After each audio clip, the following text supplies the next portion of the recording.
Assalamualaikum warahmatullahi wabarakatuh. Apa kabar sahabat semuanya? Semoga kita senantiasa dalam lindungan Allah Subhanahu wa Ta'ala. Amin ya Robbal Alamin. Pada video kali ini, Berkah ingin membagikan informasi tentang diet ketogenik. Apa itu diet ketogenik? Diet keto atau ketogenik merupakan pola makan rendah karbohidrat dan tinggi lemak. Jenis diet ini bermanfaat sebagai pengobatan medis dan menjadi pilihan yang efektif untuk menurunkan berat badan jangka pendek. Pola diet ini memiliki kaitan dengan pengobatan epilepsi. Faktanya, ketogenik dapat membantu mengurangi kejang-kejang pada pengidap epilepsi, terutama pada anak yang tidak merespon obat-obatan. Mekanismenya belum sepenuhnya dipahami, tapi pola makan rendah karbohidrat dan tinggi lemak ini kabarnya dapat mengubah aktivitas pada otak. Efek yang terasa seperti mengurangi kepekaan terhadap rangsangan yang menyebabkan kejang. Saat menjalani pola diet, tubuh menghasilkan senyawa keton sebagai sumber utama. Senyawa inilah yang memiliki efek perlindungan tubuh terhadap kejang akibat epilepsi. Selain itu, diet keto juga membantu mengontrol kadar gula darah dan meningkatkan stabilitas mood. Kondisi tersebut juga berkontribusi pada pengendalian kejang. Namun, masih perlu penelitian lebih lanjut untuk memastikan manfaat ini. Nah, berikut ini adalah beberapa manfaat diet keto untuk kesehatan tubuh. Perlu kita ketahui bahwa diet keto tidak boleh dilakukan dalam jangka panjang pada orang sehat. Namun secara garis besar, jenis diet ini menawarkan sejumlah manfaat. Di antaranya, yang pertama, menurunkan berat badan. Sebuah studi menyebutkan bahwa ketogenik jadi pola diet yang populer guna menurunkan berat badan. Caranya dengan membatasi asupan karbohidrat hingga 50 gram per hari. Diet ini cukup efektif untuk membantu menurunkan berat badan dalam jangka pendek. Durasinya sendiri berkisar kurang dari 6 bulan.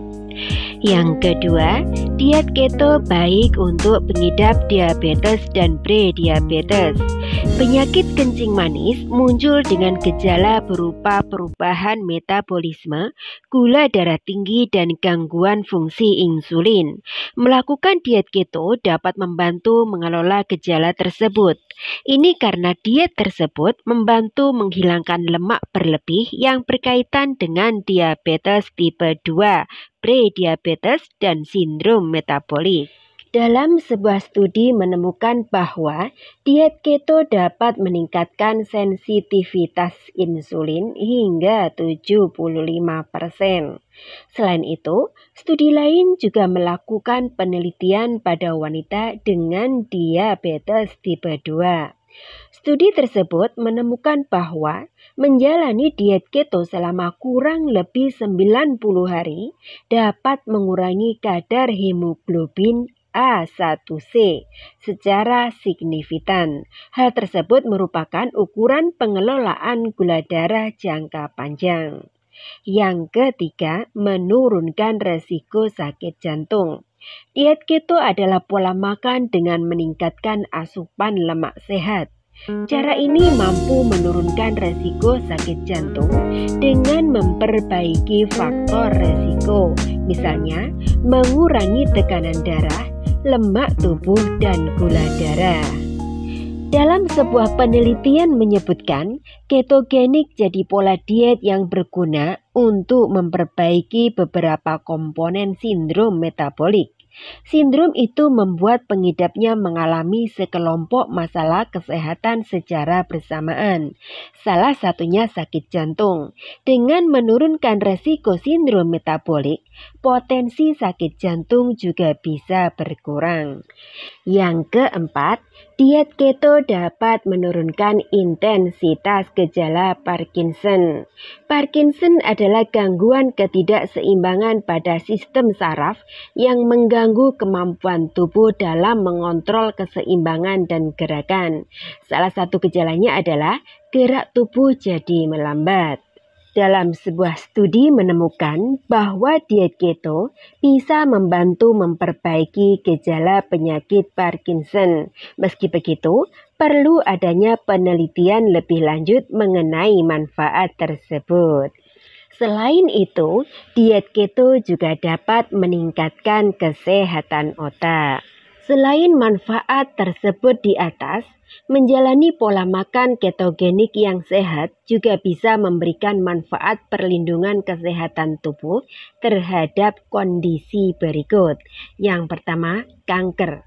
Saat ini, para ahli tengah mengeksplorasi diet sebagai perawatan tambahan untuk kanker. Sebab, ahli menduga bahwa diet dapat membantu memperlambat pertumbuhan tumor. Yang kedua, penyakit Alzheimer.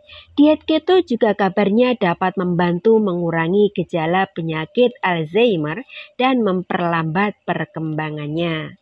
Yang ketiga, epilepsi. Penelitian menunjukkan bahwa diet ini juga berperan dalam penurunan serangan kejang pada anak yang mengidap epilepsi. Selanjutnya, sindrom ovarium polikistik.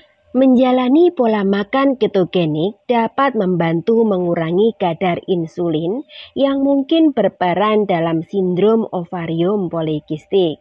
Akan tetapi, masih perlu adanya penelitian lanjutan guna mengetahui manfaat diet keto pada kondisi medis tersebut. Langkah terbaik adalah selalu mendiskusikan perawatan terbaik dengan dokter ahli gizi. Selanjutnya, kita akan bahas makanan yang dikonsumsi selama menjalani diet keto. Saat menjalani diet keto, kita harus memasukkan lemak dalam setiap kali makan. Namun, perbandingan antara lemak, karbohidrat, dan protein pada setiap orang bisa berbeda sesuai dengan usia, berat badan, dan kondisi medis. Inilah sebabnya, sebaiknya kita selalu berdiskusi pada dokter sebelum menjalani diet keto. Adapun jenis asupan lemak tak jenuh yang sehat boleh kita konsumsi dalam diet keto. Di antaranya kacang-kacangan seperti almond, kenari, biji-bijian, alpukat, tahu, minyak zaitun. Sementara itu, beberapa jenis makanan lainnya yang dapat kita konsumsi selama menjalani diet ini adalah yang pertama, daging. Contohnya, daging merah dan ayam. Yang kedua, ikan berlemak seperti salmon dan tuna. Yang ketiga, telur. Yang keempat, mentega. Yang kelima, keju. Sebaiknya keju yang belum diolah seperti cheddar atau mozzarella. Dan yang keenam, sayuran rendah karbohidrat seperti sayuran hijau, tomat, bawang, paprika, dan sejenisnya. Dan selanjutnya adalah bumbu seperti garam, merica, dan rempah-rempah. Nah, berikut ini adalah contoh menu diet keto untuk pemula. Dalam praktiknya, berbagai menu diet keto yang kita konsumsi harus mengandung tinggi lemak dan protein serta rendah karbohidrat.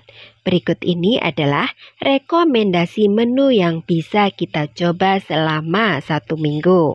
Yang pertama, hari Senin, kita bisa mengkonsumsi alpukat, telur orak-arik, dan selada sebagai sarapan. Lalu pilih bayam, ikan kembung, tahu bacem, dan 3 sendok makan nasi merah untuk menu makan siang. Terakhir, menu makan malam dengan tempe bacem, tumis labu, dan ikan kembung. Menu diet keto hari selanjutnya adalah salad buah, yogurt, dan telur rebus untuk sarapan. Kita juga bisa menaburkan biji-bijian sebagai topping seperti biji chia dan quinoa. Lanjut makan siang, dengan tumis tempe dan kacang panjang, beberapa sendok nasi putih dan ayam bakar. Lalu, menu makan malam adalah ayam bumbu merah, selada dan tumis tahu serta tauge. Menu diet hari Rabu adalah omelet jamur dan keju, serta jeruk peras untuk sarapan. Lanjut dengan semur daging, sayur oyong dan nasi merah untuk makan siang. Malamnya kita bisa makan tauge, kangkung dan semur daging. Hari Kamis, kita bisa mengkonsumsi sandwich dengan isian selada, keju, jamur dan daging untuk sarapan. Untuk makan siang, kita bisa mengkonsumsi salad berisi potongan ayam, timun, tomat, dan wortel. Malamnya, kita bisa makan daging ayam panggang, tumis brokoli, dan jeruk peras sebagai minuman. Hari Jumat, kita bisa mengkonsumsi omelet brokoli dan jamur untuk sarapan. Siangnya, kita bisa mengkonsumsi salad sayur dengan topping udang atau ikan, minyak zaitun, perasan jeruk, biji wijen dan keju. Lalu, malamnya kita bisa mengkonsumsi semur daging. Lanjut ke hari Sabtu, kita bisa mengkonsumsi telur ceplok dan alpukat sebagai menu sarapan. Siangnya, dada ayam panggang dengan balutan mentega atau minyak zaitun dan sayur sawi. Untuk makan malam, menunya adalah ikan nila merah serta paprika dan brokoli sebagai lalapan. Menu diet keto pada hari Minggu adalah apel, telur orak-arik dan susu untuk sarapan. Siangnya tumis buncis, pepes ikan tongkol dan tahu bacem. Lalu menu makan malamnya kita bisa makan bayam dan telur mata sapi. Selain itu, kita juga harus tahu bagaimana cara memulai diet keto dan hal-hal yang harus diperhatikan ketika melakukan diet keto. Bukan hanya menu makanan dan jenisnya yang perlu kita ketahui, tapi kita juga perlu mengetahui sejumlah pantangan ketika melakukan diet keto. Penting juga untuk diketahui siapa saja yang tidak boleh melakukan diet keto. Pembahasan mengenai pantangan diet keto, bagaimana cara melakukan diet keto, apa saja yang harus diperhatikan ketika melakukan diet keto, serta siapa saja yang tidak boleh melakukan diet keto akan Berkah bahas pada video berikutnya. Akhirnya, Berkah ucapkan terima kasih banyak telah menonton. Semoga video ini bermanfaat. Assalamualaikum warahmatullahi wabarakatuh.